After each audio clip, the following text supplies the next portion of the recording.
Халықаралық жеңіл атлетика ассоциациясының бұрынғы президенті Ламин Диак отставкаға кетті. Өткен аптада Франция билігі оны жемқорлыққа қатысы бар деп тұтқынға алған еді. Олимпиада комиссиясының мүшесі допинг қолданған Ресей және өзге де мемлекеттердің атлеттерінен пара алғаны деп айыпталуда. Есте болса, таяуда әлемдік антидопингтік ұйым ресейлік спортшылардың тыйым салынған дәрі-дәрмек қолданғаны туралы мәлімдеген еді. Баяндамаға сәйкес, Ресейде бұл жүйе мемлекеттің деңгейде қолдануда.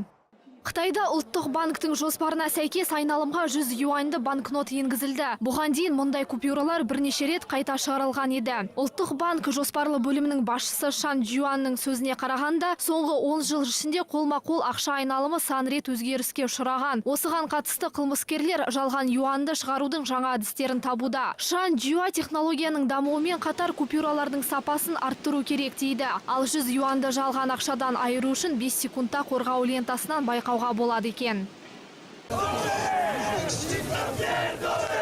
Ондаған мың Польша азаматтары Варшава қаласында тәуелсіздік күніне орай ұлтшылдар маршын ұйымдастырды. Демонстранттар миграцияға қарсы ұрандар айтып, парламенттік сайлауда жеңген құқық және әділеттілік партиясына қолдау көрсетті. Былтырғы жылы болған тәртіпсіздікке қарағанда биыл демонстрация бейбіт түрде өтті. Полицияның хабарлауынша бірнеше адам тұтқындалған. Естеріңізге салсақ, бір жыл бұрын тәуелсіздік маршы кезінде радикалдар Ресей елшілігіне шабуыл жасап, жүздеген азамат зардап шеккен.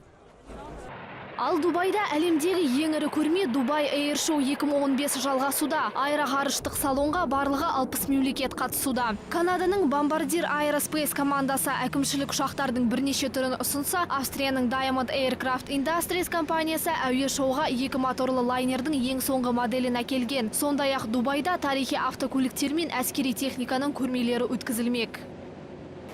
Женева аукционында салмағы 12 карат ең сирек кездесетін көгілдір гауһартас 48 миллион долларға сатылды. Бұл тарихта әлемдік рекордтық көрсеткіш. Көгілдір аятты гауһарды Гонконг коллекционерлердің бірі сатып алған.